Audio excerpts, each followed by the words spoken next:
Pse e kam bërë këtë gjë? Pasi operatorët evropianë të cilët tregtojnë në tregun shqiptar, i referohem supermarketeve të mëdha, kanë një peshë dominuese në tregun shqiptar dhe janë përcaktues në çmimet e produkteve që konsumatorët shqiptar konsumojnë. Pasi ato janë pikë reference për të gjithë tregtarët e vegjël, për të gjithë ata që tregtojnë produkte të ngjashme, qofshin këto të prodhimit vendas apo të importuara nga vende të tjera. Dhe ju e përmendët, po shifrat tregojnë vetë, pra që po t'i referohemi këtyre 3 viteve të fundit,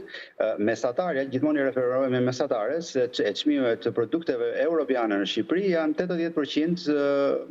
mos edhe më shumë, më shtrenjtë se sa të njëjtat produkte të shitura nga të njëjtat operator në tregjet e çmimit europian. E dëgjova saktë.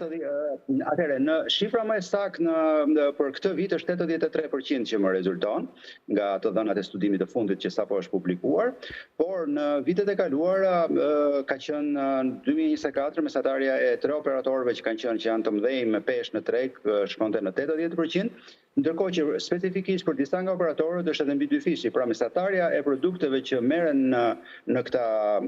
operatorë nga konsumatori shqiptar është mbi 2 fishi i asaj që konsumatori shqiptar do ta gjente në tregun e Bashkimit Evropian.